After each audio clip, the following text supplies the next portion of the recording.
ഈരാറ്റുപേട്ടയിൽ നിന്നും ഏകദേശം 20 കിലോമീറ്ററോളം യാത്ര ചെയ്ത് ഇല്ലിക്കക്കല്ലിൻ്റെ പ്രവേശന കവാടത്തിൽ എത്തിയിരിക്കുകയാണ്.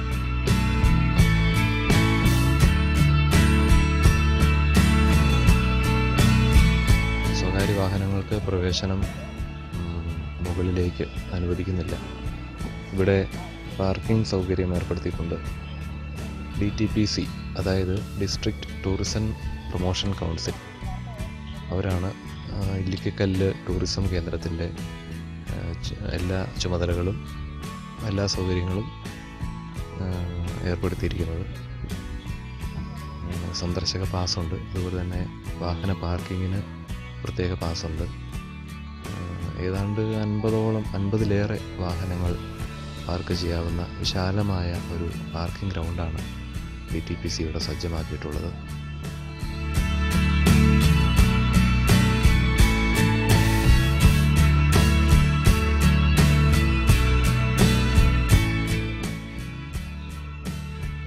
സന്ദർശക പാസ് എടുക്കുന്ന ആളുകൾക്ക് DTPC ഏർപ്പെടുത്തിയിരിക്കുന്ന ജീപ്പുകളിലോ അല്ലെങ്കിൽ കാൽനടയായോ ഇല്ലിക്കക്കല്ലിലേക്ക് എത്താവുന്നതാണ്.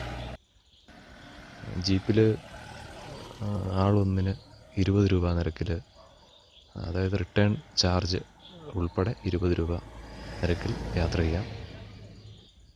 നടന്നു പോകുന്നവർക്ക് ആളൊന്നിന് 10 രൂപയുടെ സന്ദർശക പാസ് എടുത്താൽ മാത്രം മതിയാവും.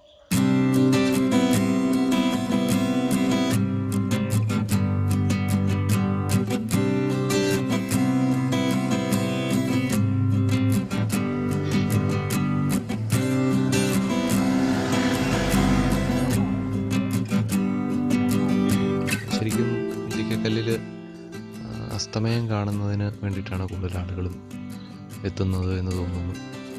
പിന്നെ വെയിലാറി കഴിയുമ്പോൾ ഒരു തണുത്ത അന്തരീക്ഷം, ഇപ്പോഴും വെയിലുണ്ടെങ്കിലും ആ ചൂട് നമുക്ക് അനുഭവപ്പെടുന്നില്ല. ഒരു തണുത്ത കാറ്റാണ് ഇവിടെ എല്ലാം ഉള്ളത്. വളരെ സുഖകരമായ ഒരു അന്തരീക്ഷമാണ്. ഇല്ലിക്കക്കല്ലിലേക്കുള്ള കാൽനട യാത്ര ഒരു പ്രത്യേക അനുഭവം തന്നെയാണ്.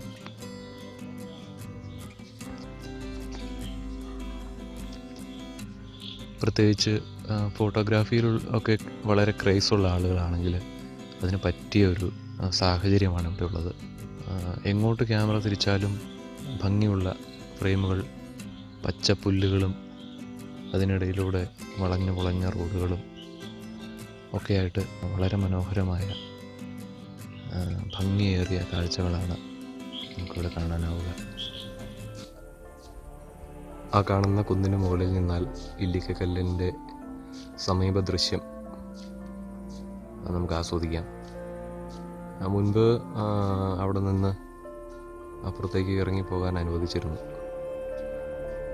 ഈ 2 വർഷത്തിനുള്ളിൽ ചില അപകടങ്ങൾ, മരണങ്ങൾ സംഭവിച്ചതിന് ശേഷം ചില നിരോധനങ്ങൾ ഏർപ്പെടുത്തിയിട്ടുണ്ട്. അതുകൊണ്ട് ഇപ്പോൾ ആ കുന്നിൻ മുകളിൽ വരെ മാത്രമേ പ്രവേശനം അനുവദിക്കുകയുള്ളൂ. അവിടെ നിന്ന് കാണാവുന്ന ദൃശ്യങ്ങളാണ് നമുക്ക് കാണാനാവുക.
ഇല്ലിക്കക്കല്ലിൽ പോയിട്ട് ഞങ്ങൾ തിരിച്ച് മലയിറങ്ങുകയാണ്. ചെറിയൊരു മഴ പെയ്തു, അതിൻ്റേതായിട്ടുള്ള ഒരു സുഖമുണ്ട്. നല്ല തണുത്ത കാറ്റുണ്ട്. എല്ലാവരും ജീപ്പിലും ഒക്കെ ആയിട്ടാണ് മല കയറുന്നത്. പക്ഷേ ഞങ്ങളൊരു കാഴ്ചയുടെ ആ സൗന്ദര്യം ആസ്വദിക്കുന്നതിന് വേണ്ടി ഞങ്ങൾ നടക്കാൻ തീരുമാനിക്കുകയായിരുന്നു. അങ്ങനെ മനോഹരമായ ഒരു കാൽനട യാത്ര, ഒരു സായാഹ്നം ചെലവിട്ടതിന് ശേഷം ഞങ്ങൾ തിരിച്ചിറങ്ങുകയാണ്. ഒരു കണക്കിന് നോക്കിയാൽ നടന്ന് യാത്ര ആസ്വദിക്കുന്നത് തന്നെയാണ് നല്ലത്. ചെറുതായിട്ട് നമ്മൾ മടുക്കുമെങ്കിൽ പോലും ഒരല്പം കടലയോ അങ്ങനെ ഉള്ള എന്തെങ്കിലുമൊക്കെ കയ്യിൽ സൂക്ഷിച്ച് അത് കുറിച്ചുകൊണ്ട് നടന്നിറങ്ങുന്നതിനൊരു പ്രത്യേക സുഖം തന്നെയുണ്ട്.